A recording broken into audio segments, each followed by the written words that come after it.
that Hazrat Amr bin Abasa radiallahu ta'ala anhu, that who says that I was the first one, meaning among the first years of dawah in Makkah, when dawah was done in a hidden way, I met Rasulullah alayhi salatu wasalam, and he says that I actually asked the Prophet Islam, who are you? He said, I am Prophet, I am Nabi of Allah. He said, who is the Nabi? He said, the Nabi is the one who brings message from Allah. He said, what is your message?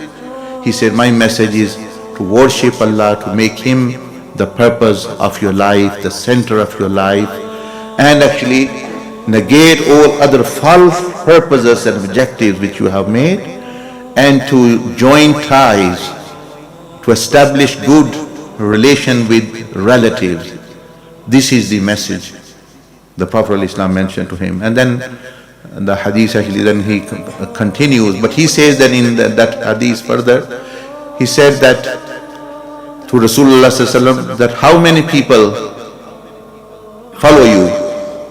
He asked this question to Rasulullah ﷺ, how many people are following? He said, one free man and one slave. And he said, which free man? He said, Abu Bakr. And which is the slave? Bilal. They actually follow. So he said, apart from him, one is the Prophet ﷺ's family, Sayyidah 𝐒𝐡𝐚𝐲𝐤𝐡 𝐀𝐚𝐲𝐿, his household servants, his cousin and brother Sayyidina Ali Karramallahu, Sayyidah Fatima. So he's not talking about his family, he's talking about people other. He said, two people have followed me up to now, meaning two people have become Muslim. One independent free person, which is Abu Bakr, and the other one slave is Bilal. So Sayyidina Amr bin Absa radiallahu ta'ala said, he said that I was the fourth one. So this is the level of these companions, that he is the fourth person outside the family of the Prophet Islam.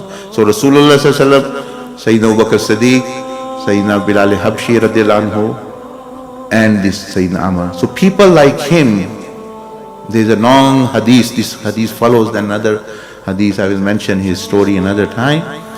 They were buried there in this Baqi. So Rasulullah ﷺ wanted to appreciate them, pray for them, and look what he said to them. He said, O people of the graves, may the salutations of Allah be upon you. What you are facing is a lot easier than that which us who are alive are facing. So this means that Rasulullah ﷺ is mentioning the challenges at his time, how they were facing. Meaning, imagine here now and then, sometime wars happen. Once in 50 years, once in 20 years, something like this. Like there are wars in the world. In Rasulullah sallallahu alaihi wasallam lifetime, every month, if we do the average, every month there is an expedition and a war. And the war was not like they were fighting once and defending and came back. Maybe 1 week, 2 week type thing, I think. So the challenges he was suffering, so he mentioned, so it's also, this hadith also then actually shows that the people of the grave, if Allah wants, they listen, they hear, He is addressing them. Salam, dua is for them. So it's, O people of the graves, may the salutations of Allah be upon you. What you are facing is a lot easier than that which we are facing, who are alive.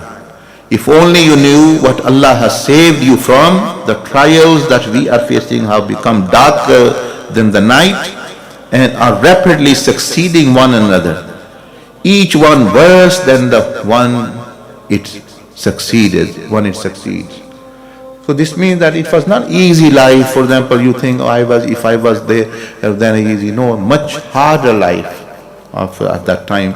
The tests were very, very high level.